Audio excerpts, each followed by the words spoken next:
Kadama omulala afiiridde ku nnyonyi ka video kayina maasawo Bruno Kenedora nabomba ina banange SB4 Media naye talubuze mu Fifidaqueen banange ng'atabuse bulala nnyo David Lutalo naye tebinnaba kugwa mugamba mutya mwasiibye mutya kansubire muli bulungi Aliani Skin banange kate akuba omuntu ku live kansubire mwasiibye bulungi ng'enkola yaffe mbasaba video no mugimpere like era nesaba gwe wenna atanaba kusubscribinga wano ku Subya News Excellent mukwano subscribinga era ngende mu notification bell lemesuwanga byonna byemba nteekayo. Lydia Jasmine final amazina akikolera bafanizi be banange agambye banange muyitirize okumanja concert Lydia concert naye munange amazaate nawanika concert SB4 Media Dola wa Bruno Keyona Joli munange yangu wa odemwate otuwo oluyimba olwala kuba ye mukwano SB4 jali akuwenja bukofa agambye banange wano wajja n'otuyiwa mwakayimba akayimba ne kakwatayo wa makayimba ko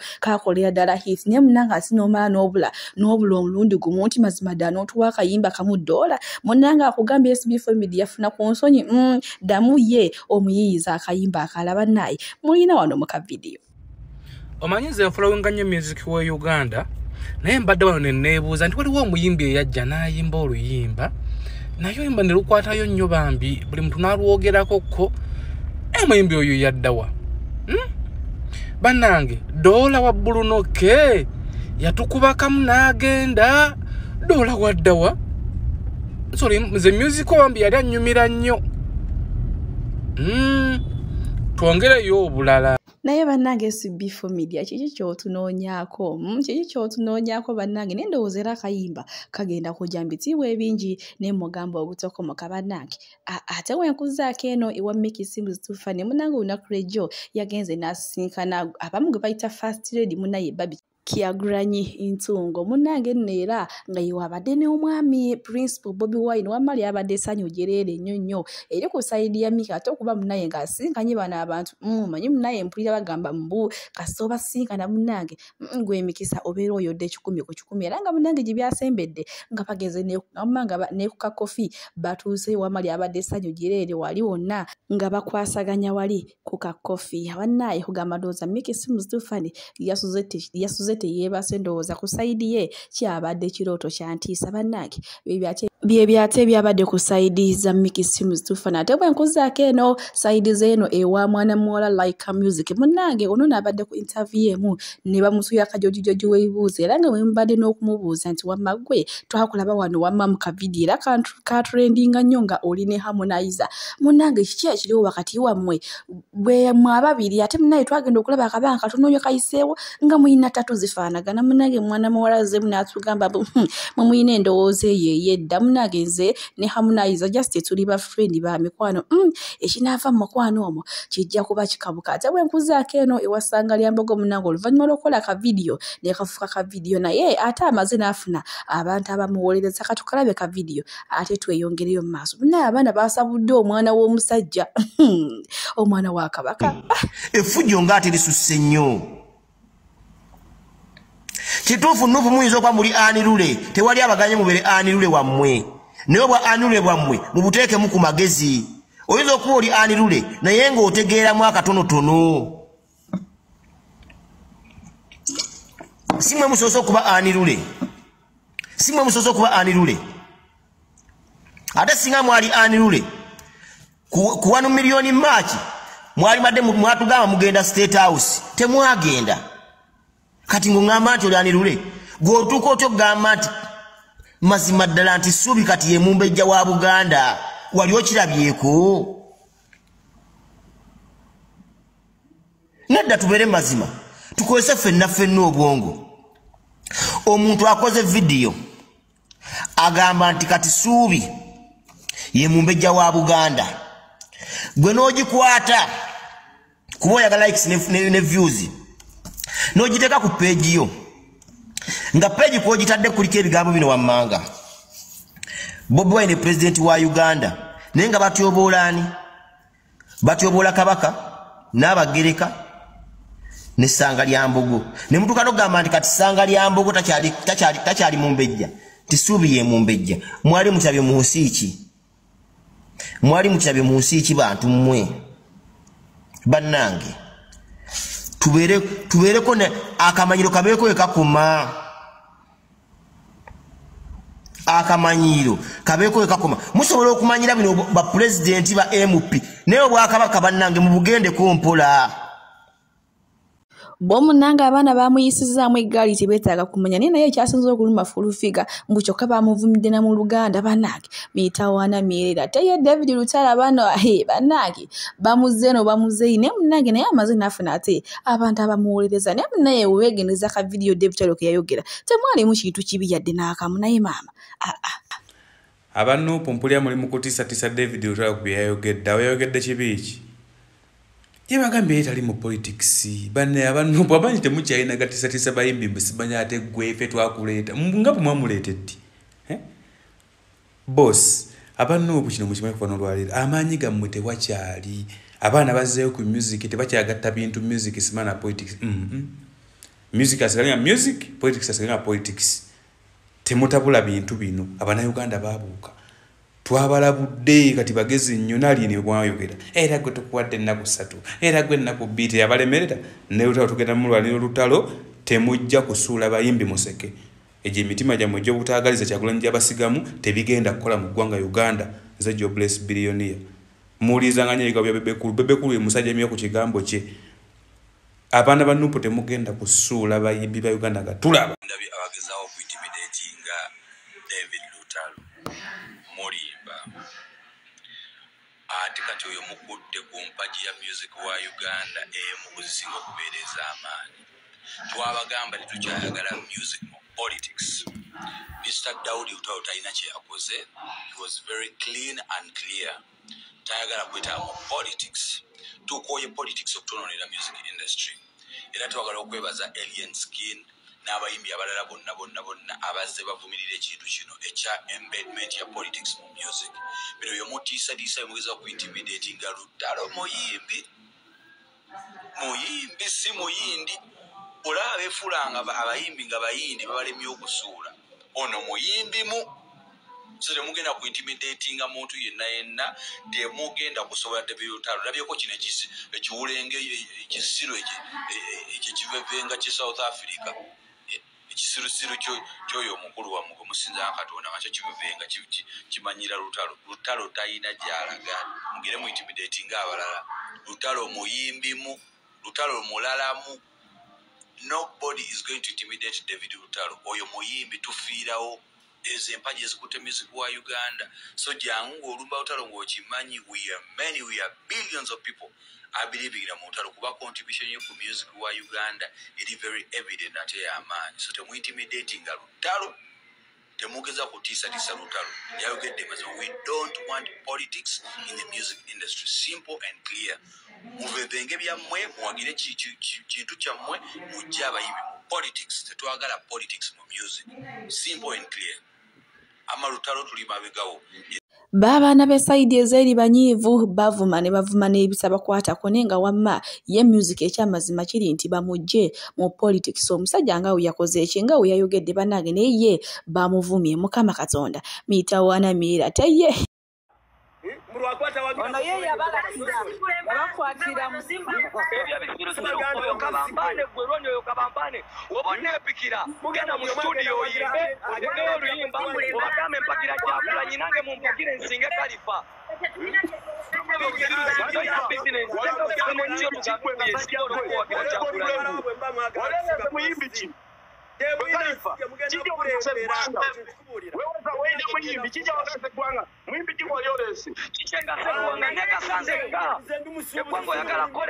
oli musirusiru yagala kolerere nkolerera bange na famire yange tomanyira oyagala eggwanga ndigaseewa bayagala ngende majje nkwate mundu waliwo Lutalo wano nti Uganda waliwo agirwanyisa tandika okugenda okulwana nina kasa famire yange famire yange ne bamina amabuno sibaweerera abaana bange mukazi wange simulabirira oyo ovaayo yasabye kimwa ne kati saawa zineno tolina kyongamba eggwanga oyagala ndikolere ki kyomanja kyembuulire nti Kalifa eggwanga tolikoledde kino Bobi Wine alikoledde kino yagala ombuulire eggwanga kikye sirikoledde Kabako kyakoze yagala ombuulire eggwanga ki kyesirikoledde Mickey Wine kyali koledde njagala ombulire Mickey Wine kyakoledde kwanga bamazi Omanyoko twale kuli hapo twale hapo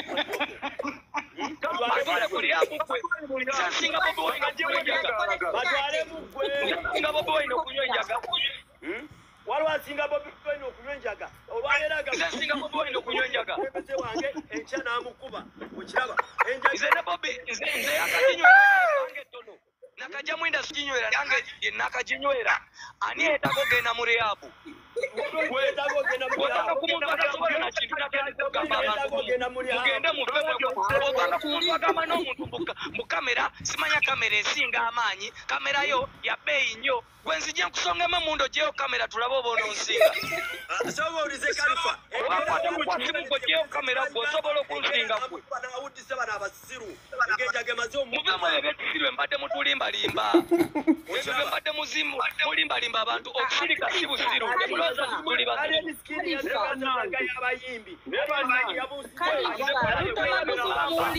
ekyongamba kyonna nsinga ekyongamba biba bitabo mugatingoyo Mickey Wine wamwekativa ku Bobi Wine njagala tuve ku baganda be diguli ezirina etali emu etali bbiri gwe mazi ontegeera gwe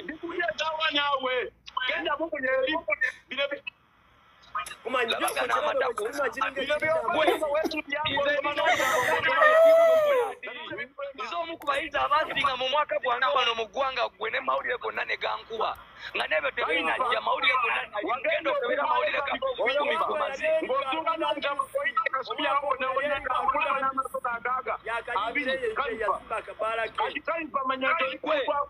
omanye nebizatukange nezipositinga gwe matako ne gwewana wanatazirina nsebo ndikuli from makerere gwe mazi todangawo kyovolaba ku myaka gya kyovolaba nesimba nawo kuwa MP ne munooma ne mulaba nga baba akasajja kagenda tuyitako ne muteekawo embeera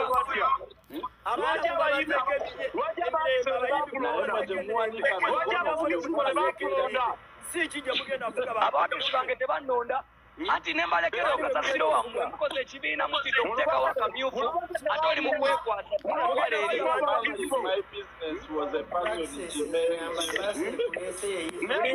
mwena muli mu bizinesi muba mutulimbalimba musimanyanga simanya biki abantu kale kankubuuzeeko kino zaake mwana wa mugagga nenamugerera ne kampeyimatako ngali ku univesity zaake ali ku univesity nga nange ndi ku univesity nange wakati nenzija mukolere kampeyinize ye kikyakoledde gwanga kyoŋŋamba mwana wa mugagga mutemeye tatowe yasinga obugagga emitiyana naye alina kulaga abantu mbuyitebonabona gwabonabona sike yali abonyebonye ddi bulati muve mu byokutulimbalimba mmwe mwana mbu yalya kalifa yalya welwakita omwana alya basooka nemubola abayimbi ba Uganda ate nga baganda bannammwe kati mwatandise ebyabanyankole n'abanyarwanda olaba gwe kimenke olaba nze mwana kimenke nze omanyi lwaki wamaze sijja nawo ebiseera ebimu nkuwamu obudde nga nkuba bunene obusajja buleme kuteekawo nambeera mbu oba nina kyenkwagalako ngankukubisa mazima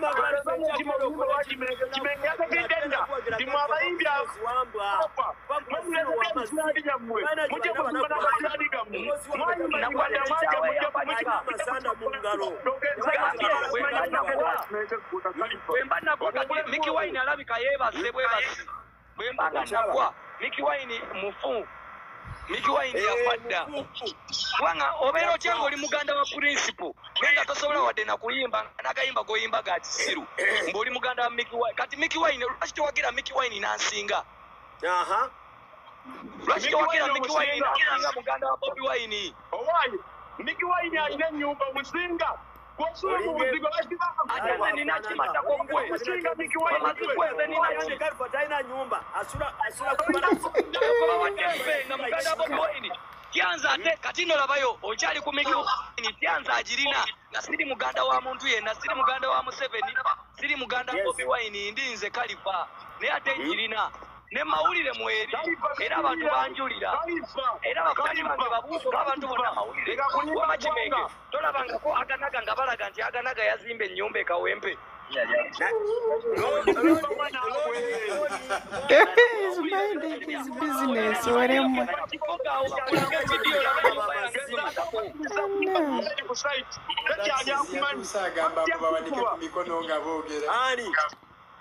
Ani gogeno kuba.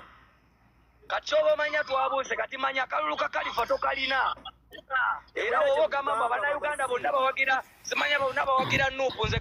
Iye munange Alien Skin ajja kubasobola munange waliwo DJ Ron oyo nno amaze akabanga nga javuma Alien Skin wamma ebigambo ebichi ebyakula biti ne munange obunakulojo Alien Skin yagambye webango otamwemukira tewebika yagambye Ron singa nziramu okusanga ng'okuba oluyimba lwange lonna munange ogwo gujja kuba musango gwannagomola munange yakanyiza kwetonda wa Fifidaqueen muyina maaso wano ndowooza dde olutalo lw'okuntebe airport lwali biwero bannange Fifidaqueen nga munyiivu bannange omukyala nga asitudde obusungu ka vidiyo nkayina maaso wano katukalabe nako tweyongereyo ate n'agaliro naye bannaye akasenyegako kanvuga sipiidi bantu bange naye tewali kyakukola tugenda kugenderawo bannange Fifidaqueen. Okay, my name is Fifidaqueen mchala nsubugomu bwati. Baganda bange lero nzizenga n'obusungu bunnuma nnyo. Nyina ka video kendabye ak'omukazi akulira Human Rights Commission ya Uganda. Mukazi gwe wikasiyo n'abantu abakulinaanye n'ekikakyo kyonna Mukama Katonda abakolimire mufenga muzunga. Ogambye gwe Mariam wachi Wangadia. Mariam Wangadia. Netaga okumanya amakulu g'erinnya Wangadia. Banafa bave bulambuli mutusasire mutwe ku meaning yerinnyero before we put our opinions tuzo kwa tuona onobudde ku muntu Katonda bwe yasiimuula nga atonda. Too bad such an institute ekuli bw'omukyala atayinaamu waddeka empathy mu mutima gwe atayinaamu kabuntu atayinaamu kantu konna kalumirirwa abantu simply because gwe wazaala ku mulembe ogwayitako agaana go ne gakula ne gafuna agafo mu government ne gabeera protected and yourself. Where do you even get the audacity, I mean the nerves, to come in camera and tell us what you told us? What you want, man, you know, okay. Osobola tuyamba n'otuwako ku definition y'ekigambo kuwamba. Kituwe mu luzungu kuba ogambe totegeera Luganda. Bwe totegeera Luganda, do not ever come and make a comment or statements in our language when you're fooling us abalutegeera. Tokiddanga muggwe. Yogera mu lulambuli, olimba abeewammwe, osiriwaza abeewammwe ffe twesonyiire ddala. Mirundi emekanga Human Rights Commission muvuddeyo okuyamba abantu. Abamawulire bakubiddwa ne bajja ku Human Rights Commission mwali mukoze ki? Okay, twogere ku bamawulire for starters abalire mu camera, the people you know.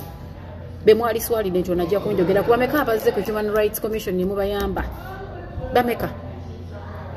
Just because you people wake up and find yourselves in big positions, they simply nga temutegeera bye muyina kola. Toddangamu okujja mu lulimi lwaffe n'olukolamu statement. Ate nomala lwewana nti omanyiza Oluganda sirutegeera manyiko olwo kasimanyanga ani lwe yaleete wammwe. Lwesonyiwe oyogere mu lulambuli n'oluzungu. Kigambo okuwamba kitegeeza ki? Tuwa amakulu gaakyo mu lulambuli tukitegeere oba mu luzungu. N'olaba drone nga zikwata abantu. Tewali warrant ne bakwata omuntu ne bamutwala.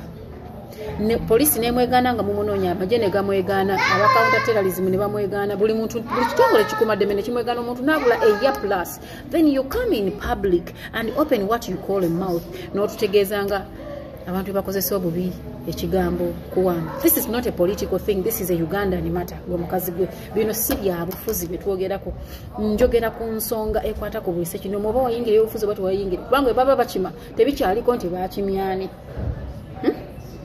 Nada mu kamera n'otuddako tusirwalirako tulirako obugege. Ffe tuddamu tumanyiira. Kigambo kuwamba okitegeera otya? Abaganda bagamba seruka mama yuto lwe balikwata ku liryo. Olitegeera nti n'ababyogera tebali mu kusiika chapati. Okay, okuwamba kitegeeza kituyambeko tukitegeere. Naye mwe bantu mwe bwemutulabako amatu mutuyita basiru tituli mbuzi. Obadde onyuma kusirika kubanga omaze ebbanga ng'osirise tulajanidde Human Rights Commission ebbanga ng'osirise sirikirayo onyuma osirise bw'oyogera owunya akamwa ebikuvaamu bivundu. Abaana b'abantu bakwatiddwa, abaana b'abantu basibiddwa, abaana b'abantu battiddwa, and you come in the camera openly emisana tuku n'oyogera mbu n'ekigambo kuwambibwa tekirimu mu ggwanga tukikozesa bubi. Are you okay? Like, are you still in your normal senses? Are you okay? Mariam Wangadia, are you okay? Like, I really want to know. Too bad you're a woman. Ndikwogera nawe in a very bad way because ndi sad and mad. Nze nga ina baganda bange abaana ab'obulenzi abato the teens. Bugenda kera ku machanga bamuyodde bamusanze ku mudala gwa chapati wakola bamututte. gwe gye twaliddukidde omaze okuteekawo ekijinji mbu tewali kuwamba bantu kati n'omutunuulira n'amaaso ne gakuluma n'olira ng'oyagala muwoka oba kiki oba luyi ne wabula nakkuba oluyi oyogeremu ku bintu by'amagezi kyokka naawe oli mukazi olina endeeyazaala omwana olina n'abakuyita jjajja tusaba katonda bakwateko ku bantu aba bakwatako bantu mmwe you know there was a time kiwamba baana we yabeererawo ennyo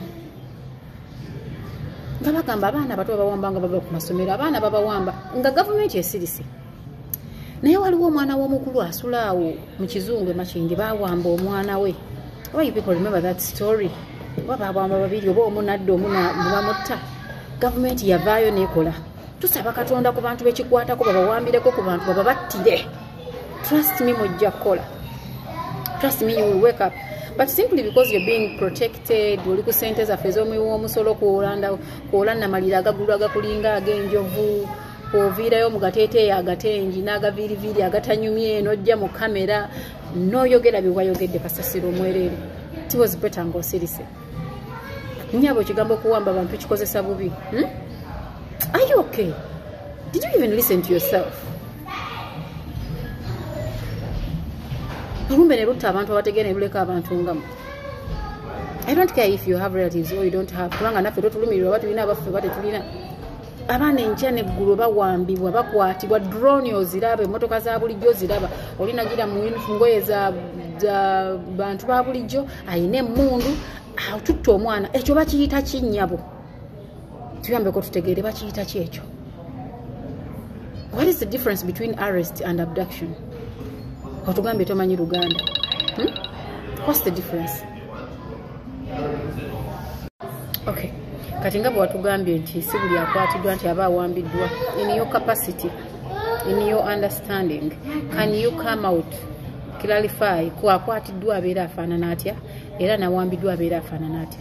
Kubanga ffe bakugambye tukikozesa uli ekigambo gwakimanyi jangu otuyamba otunyonyola because you just came out and nowanda ebigambo byo okukwata kwekuluwa n'okuwambibwa kwekuluwa kubanga ffe betwogerako nnyabo tubimanyi nti akwatiddwa twalidda ku poliisi ne bamuggulako omusango then twogera ku bakwatibwa ne drone n'emmotoka za buyonjo sena number plate ne batwalibwa ne tutamanya na gye bali poliisi n'ebeegaana buli kimu ne kibeegaana ne babulwako amayitire twagala ojja otunnyonnyole abo akwatiddwa n'awambiddwa so that we can reason at your level.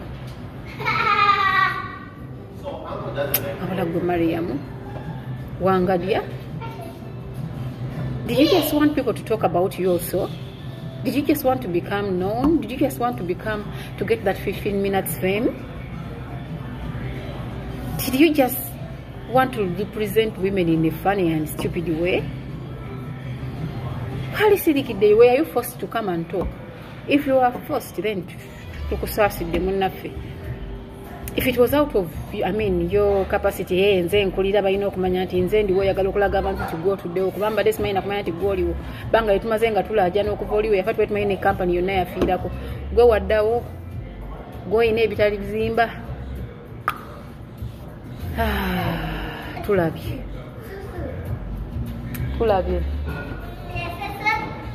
shoes leave it yes tulabye naye mukama mulungi naawe wazaala ate okyassa bakyayinza naawe okutwala sigwososokolera gavumenti bangi abagikolera bangi abakusookawo naye nga nabo balina bye bayiseemu tusaba katonda naawe akuweeko kukajjula ako ku dayiningi okalyeko okawulire olidda n'otubuulira nakigambo bakikozesa bubi naye bantu mwe mukudaala odudde maama okudadde oliba olaba nnaku kiggwe nakufa oli kuyita okwebaka n'amagombo oligalabamu kalina kwega tuli basiku omuntu naabula okumala omwaka plus as in a year plus and you come out in the public noyogera ebintu by'ekisiru bwe bityo